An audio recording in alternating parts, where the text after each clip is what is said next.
तो देखिए, अभी हमारे साथ बात करने के लिए भारतीय जनता पार्टी अनुसूचित जनजाति मोर्चा के प्रदेश अध्यक्ष निरंजन पंजियार हैं और इनसे बात करेंगे। चूँकि बीजेपी जो है अपने राष्ट्रीय टीम की जो है घोषणा कर चुकी है।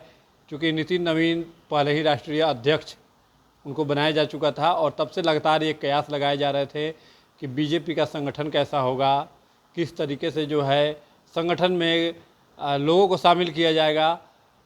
तो पूरे संगठन को लेकर खासकर बात करेंगे और साथ ही जो बीजेपी अनुसूचित जनजाति मोर्चा के राष्ट्रीय अध्यक्ष जो कि उदयपुर से सांसद हैं, डॉक्टर मन्ना लाल रावत को एक बड़ी जिम्मेवारी मिली है। और कहीं ना कहीं क्योंकि बिहार के बीजेपी के प्रदेश अध्यक्ष अनुसूचित जनजाति मोर्चा के निरंजन पंजियार हैं, तो निश्चित ही रूप से उनसे उनको क्या उम्मीद रहेगी, ये भी हम जानने का प्रयास करेंगे। तो तमाम मुद्दों पर बात करने के लिए हमारे साथ निरंजन पंजियार सीधे तौर पर जुड़ रहे हैं। मैं आपके दोनों न्यूज़ चैनल को बहुत बहुत धन्यवाद देता हूं कि आप लोग पटना से चलकर यहाँ थरुअट क्षेत्र में हमारे घर पहुँचे हुए हैं। इसके लिए बहुत बहुत धन्यवाद। सर, बीजेपी का संगठन की घोषणा हो गई है, राष्ट्रीय टीम तैयार हो गई है। अगर बात करें खासकर पहले अनुसूचित जनजाति मोर्चा के जो राष्ट्रीय अध्यक्ष हैं डॉक्टर मन्ना लाल रावत को बनाए गए हैं, तो अब कितनी उम्मीदें आपको है, खासकर चूँकि आप भी इसी मोर्चा के प्रदेश अध्यक्ष हैं, तो कितनी जिम्मेवारी आप कितनी मतलब लग रहा है कि खड़े उतरेंगे? बहुत बहुत अच्छे हैं डॉक्टर मन्ना लाल रावत जी जो राजस्थान से आते हैं और उनका नए आए हैं तो उनका अच्छा से हम लोग स्वागत करेंगे। प्रदेश अध्यक्ष अनुसूचित जनजाति मोर्चा बिहार से हैं हम, उनको बहुत बहुत स्वागत है कि वो आए और हम लोग को मार्गदर्शन दें। तो लगता है कि जो अनुसूचित जनजाति मोर्चा की जो समस्याएं हैं, तो उन समस्याओं को भी लेकर वो गंभीरता से अब चूँकि आप लोग की बातों को वो सुनेंगे। हाँ हाँ, एकदम। कहीं भी हम लोग के बात हर हमेशा सुना जा रहा है। अभी तत्काल आपके प्रदेश में ही हम लोग के बात अच्छा से सुना जा रहा है।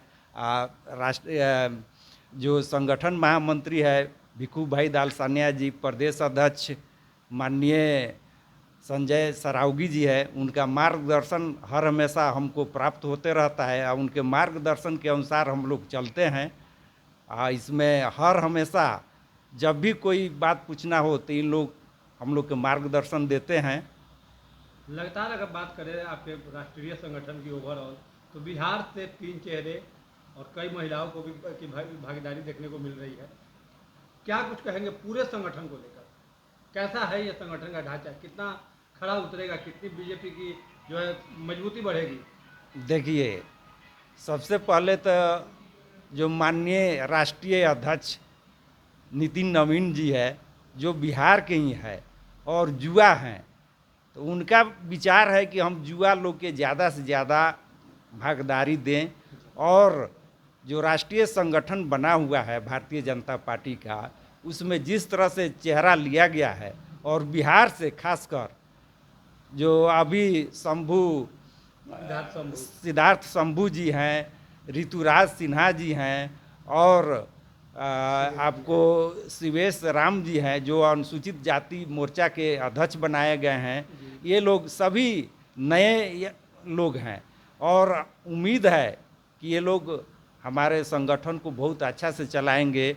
और इसके बावजूद महिलाओं को इसमें ज़्यादा तरजीह दी गई है। अभी 12 महिलाएं राष्ट्रीय संगठन में लिया गया है।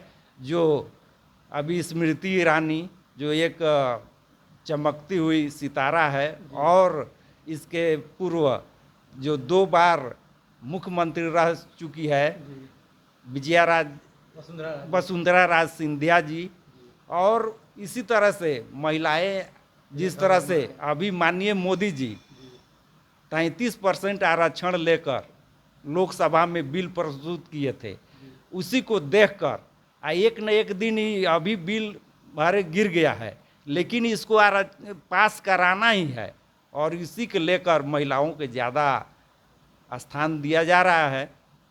और हमारा सोच है और देख रहे हैं कि हम लोग का भारतीय जनता पार्टी के संगठन राष्ट्रीय स्तर पर, प्रदेश स्तर पर बहुत से अच्छा से चलेगा और हम लोग जितना हो सके उतना मिलजुल कर अच्छा से चलाएंगे। तो लगता है कि ये संगठन बीजेपी को मजबूत करेगा पूरा, जिस एकदम। संगठन का जो ढांचा है। हाँ हाँ, एकदम। आप देख रहे हैं जिस तरह से राष्ट्रीय संगठन का जिस तरह से गठन किया गया है, मनोनीत किया गया है, विस्तार हुआ है, उसे देखकर बहुत ही मन खुशी हुआ है कि और बिहार के भी एकदम युवा लोग का संगठन में लिया गया है। और ख़ासकर उत्तर प्रदेश का जो चुनाव है, हम लोग फिर हैट्रिक लगाएंगे। इसी को देखकर अभी और उत्तर प्रदेश से पदाधिकारी बनाए गए हैं, उन लोग को भी धन्यवाद। खासकर विनोद तावड़े जो अभी संगठन महामंत्री हैं, राष्ट्रीय महामंत्री जी है, उनका रिकॉर्ड रहा है कि जहां भी वे प्रभारी बने हुए हैं वहां हम लोग के जीत एकदम सुनिश्चित है। इस बार उत्तर प्रदेश की जिम्मेवारी उनको मिली है। हाँ, विनोद तावड़े जी को उत्तर प्रदेश की जिम्मेवारी मिली है, तो हम लोग एकदम हैट्रिक लगाना ही है, इसमें कोई संशय की बात नहीं है। जब बात करें सर, खासकर हम थोड़ा सा आपके क्षेत्र की, आप चूँकि पश्चिम चंपारण के से आते हैं, तो निश्चित ही रूप से यहाँ भी अभी थरगोट समाज की को लेकर बहुत कुछ समस्याएं अभी बाकी है। कैसे उन समस्याओं को पूरा किया जाएगा सर? देखिए, थरगोट क्षेत्र की एक तो भारत देश है, भारत देश में बिहार है। अब बिहार में पश्चिमी चंपारण जिला है। पश्चिमी चंपारण जिला एकदम बॉर्डर के नज़दीक आता है और पश्चिमी चंपारण जिला थोड़ा पिछड़ा हुआ है। और उसी पिछड़ा हुआ क्षेत्र में हम लोग अनुसूचित जनजाति थारू राव रहते हैं। थारू की संख्या यहाँ बहुत ज़्यादा है। और इसके अलावा अभी दोन समस्या है।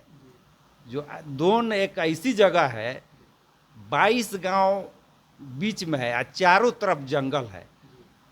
उन लोग का थोड़ा असुविधा है। सरकार लगी हुई है, बुनियादी सुविधाएं थोड़ा दूर है और वो लोग थोड़ा आवाज़ उठा रहे हैं। तो सरकार से हम भी लगे हुए हैं कि ज़्यादा से ज़्यादा उन लोग के सुविधा दिलवाएं और जितना जल्द हो सके उन लोग के सुविधा दिलाना ज़रूरी है, क्योंकि वो हमारे ही जात के हैं, हमारे ही समाज के हैं, अनुसूचित जनजाति से आते हैं और उन लोग का थोड़ा असुविधा है। उसका सुविधा दिलाने के लिए मैं सरकार से भी आग्रह करूंगा। माननीय मंत्री जी हमारे हैं, बिहार सरकार के मंत्री जी हैं, सांसद सुनील कुमार जी हैं, माननीय केंद्रीय मंत्री सतीश चंद्र दुबे जी हैं। सभी लोग से मेरा आग्रह होगा, माननीय सम्राट चौधरी जी से मेरा आग्रह होगा कि थोड़ा दोनों क्षेत्र का ध्यान दिया जाए और उन लोग को जो भी दिक्कत है उस दिक्कत को जितना जल्दी हो सके उतना दूर किया जाए। सर, कल राजनीति में एक चीज़ देखने को मिली थी। दशरथ मांझी का जो है श्रद्धांजलि सभा आयोजन किया गया था राजद कार्यालय में, लेकिन तेजस्वी यादव अपना वक्तव्य देते हैं और दशरथ मांझी की जगह वो जीताराम मांझी को श्रद्धांजलि व्यक्त करते हुए आते हैं। कई नेता जो है उस पर टिप्पणी दे रहे हैं। क्या आपको लगता है कि तेजस्वी यादव की एक गलती, जिस तरह से उन्होंने, हालांकि लोग कह रहे हैं कि गलती से उनका टंग स्लिप कर गया, क्या लगता है कि इस तरह से जीताराम मांझी जैसे वरिष्ठ नेताओं को जीते में जीवित हैं और उनको श्रद्धांजलि देना कहाँ तक उचित मानते हैं? ये तो बहुत गलत काम है, इस तरह से नहीं होना चाहिए। मान लीजिए कि वो विरोधी दल के नेता है, तो हमारे दल के जो भी एनडीए गठबंधन के नेता हैं, उनके अनुसूचित जाति के नेता है, दलित है, और उनके साथ इस तरह से श्रद्धांजलि देकर बहुत ही गलत बात है, ये दुर्भाग्यपूर्ण बात है। तेजस्वी यादव का ऐसा नहीं करना चाहिए। महादलित है तो इसीलिए उनका इस तरह से बेइज्जत कीजिएगा, ये सब बहुत, ये इसीलिए आरजेडी दिन प्रतिदिन सफाया होते जा रहा है।